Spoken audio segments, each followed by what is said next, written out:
అటకెక్కిన task force పేక మెడలుగా భవనాలు 50 గజాల్లో ఏకంగా 7 అంతస్తులు అక్రమ మాఫియాగా మాదాపూర్ అంజయ్యనగర్. నమస్తే, వెల్కమ్ టు దిశా టీవీ. అంజయ్యనగర్ దశాబ్ద కాలం క్రితం వీకర్ సెక్షన్ కాలనీగానే ఏర్పడింది. గచ్చిబౌలి, మాదాపూర్ ఐటీ పరిశ్రమల రాకతో కాలనీ రూపురేఖలు సైతం మారిపోయాయి. సాఫ్ట్వేర్ ఉద్యోగుల రాకతో డిమాండ్ పెరిగింది. నిర్మాణదారులు దురాశతో పేక మెడల నిర్మాణం మొదలుపెట్టారు. 4 అంతస్తులు కాస్త 8 అంతస్తుల వరకు వెళ్ళింది. కనీస భద్రతా ప్రమాణాలు పాటించడం లేదు. అగ్ని ప్రమాదం సంభవిస్తే ఫైర్ ఇంజిన్ వెళ్లేందుకు అవకాశం లేదు.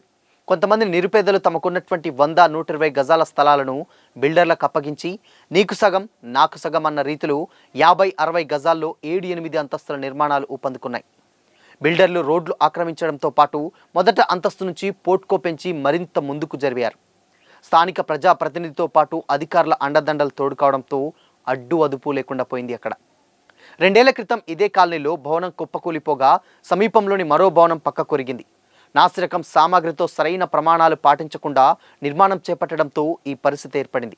లేటెస్ట్గా నాలా ఆక్రమించి 7 అంతస్తుల నిర్మాణం చేపట్టి 2 కార్మికుల మృతికి కారణమయ్యారు. అప్పట్లో హడావుడి చేసినటువంటి అధికారులు ఆ తర్వాత నిర్మాణదారులతో కుమ్మక్కయ్యారు. అక్కడ ఘటన తర్వాత 25 నిర్మాణాలు సీజ్ చేశారు. మరుసటి రోజే దర్జాగా సీల్ తొలగించి నిర్మాణాలు చేపట్టినా ఎలాంటి చర్యలు సైతం తీసుకోలేదు. భవన యజమానులతో ఒక్కో సీల్ తొలగించేందుకు 5 లక్షల చొప్పున వసూళ్లకు పాల్పడ్డారని తెలుస్తోంది. గౌలిదొడ్డిలో 7 ఏళ్ల క్రితం అనుమతి లేకుండా నిర్మించినటువంటి 6 అంతస్తుల భవనం కుప్పకూలిపోగా 7 కార్మికులు మృతి చెందారు. భవన యజమాని పిల్లర్ అడ్డుగా ఉందని తొలగించడంతో కుప్పకూలిపోయింది. ఈ వ్యవహారం అంతా అప్పటి జిహెచ్ఎంసీకి చెందినటువంటి ఓ ఉద్యోగి దగ్గరుండి పర్యవేక్షించడం, దానికి అప్పటి ఉప కమిషనర్ అదేవిధంగా ఏసీపీ వంతపాడారని కూడా తెలుస్తుంది. స్థలం విస్తీర్ణం తక్కువగా ఉండి భవనం ఎత్తు పెరిగే కొద్దీ నిర్మాణ భద్రత, కాలంలు, బీమ్ల డిజైన్, పునాది సామర్థ్యం, మట్టి స్వభావం, భవనంపై వచ్చేటువంటి డెడ్ లోడ్, లైవ్ లోడ్ వంటి అంశాలన్నీ కూడా పరిశీలించాలి. 15 మీటర్లకు మించినటువంటి భవనాలకు నిర్మాణ డ్రాయింగ్లు, డిజైన్లు, లైసెన్స్డ్ స్ట్రక్చరల్ ఇంజనీరింగ్ ధృవీకరణతో సాయిల్ టెస్ట్ రిపోర్ట్ అవసరం. కానీ ఇక్కడ బిల్డర్లు ఇవేమీ పట్టించుకోరు. వారిదే ఇష్టారాజ్యం అన్నట్టుగా నిర్మాణ సమయంలో తనిఖీలు చేసి నిబంధనలకు విరుద్ధంగా ఉంటే చర్యలు చేపట్టాల్సినటువంటి అధికారులు అటువైపు కన్నెత్తి కూడా చూడడం లేదు. ఎవరైనా ఫిర్యాదులు చేస్తే అక్రమ నిర్మాణంపై నోటీసులు జారీ చేశామంటూ తప్పించుకుంటున్నారు.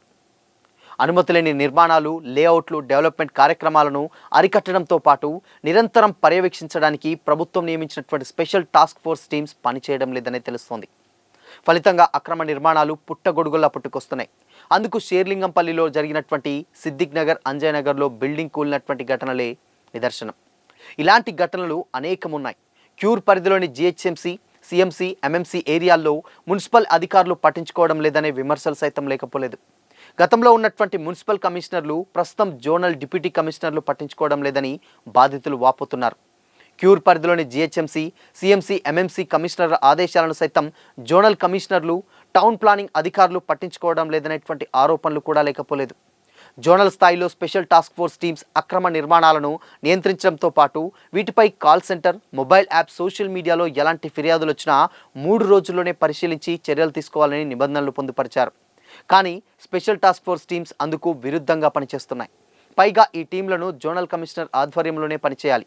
అక్రమ నిర్మాణాలను టౌన్ ప్లానింగ్ అధికారులు పట్టించుకోవడం లేదనేటువంటి స్పెషల్ టాస్క్ ఫోర్స్ టీంలను ఏర్పాటు చేస్తే వాటిని సైతం తప్పుదోవ పట్టించే విధంగా వ్యవహరిస్తున్నారని విమర్శలు వస్తున్నాయి.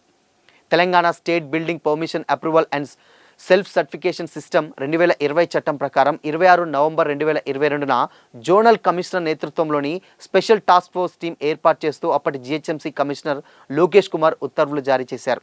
ఈ టీంలో ఇంజనీర్, రెవెన్యూ, విజిలెన్స్తో కూడినటువంటి బృందం నిరంతరం అక్రమ నిర్మాణాలు, లేఅవుట్లను పర్యవేక్షిస్తూ చర్యలు తీసుకోవాల్సి ఉంటుంది.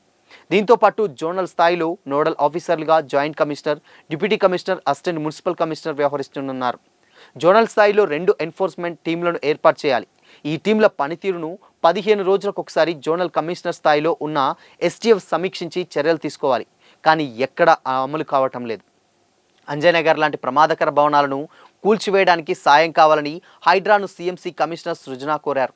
దీంతో అనుమతి లేని ప్రమాదకరమైనటువంటి బిల్డింగులను కూల్చివేయడానికి చర్యలు చేపట్టనున్నారు. వీటి కోసం స్పెషల్ డ్రైవ్ చేపట్టాలని సీఎంసీ అధికారులు సైతం నిర్ణయించారు. అయితే బిల్డింగులను కూల్చడానికి సీఎంసీ వద్ద అధునాతమైనటువంటి సామాగ్రి లేకపోవడంతో హైడ్రా సాయం కోరినట్లు అధికారులు చెబుతున్నారు. మొత్తంగా ఏదేమైనప్పటికీ కూడా అంజయ్ నగర్లో దాదాపు ఇక్కడ చుట్టూ పరిశ్రమలు అంటే దాదాపు కంపెనీస్ పెరిగేసరికి ఒక్కసారిగా డిమాండ్ రావడం, ఆ ఉన్నటువంటి 50-60 గజాల్లోనే 7 అంతస్తులు 8 అంతస్తులు నిర్మించడంతో అక్కడ ఉన్నటువంటి భవనాలన్నీ కూడా ఒక్కసారిగా కుప్పకూలిపోవడం, దానికి ఫలితంగా పక్కన ఉన్నటువంటి బిల్డింగ్స్ల మీద కూడా పడిపోవడం వల్ల చాలామంది గతంలోనే ప్రాణాలు కోల్పోయారు. నిన్న జరిగినటువంటి ఇన్సిడెంట్తో కూడా మరొక 2 ప్రాణాలు పోయినట్లయితే తెలుస్తూ ఉంది. సో మొత్తంగా ఏదేమైనప్పటికీ కూడా టాస్క్ ఫోర్స్ మొత్తం కూడా సరిగ్గా ఆ వ్యవస్థ మొత్తం కూడా పనిచేయట్లేదనేటువంటి కామెంట్లు సైతం వినిపిస్తున్నాయి.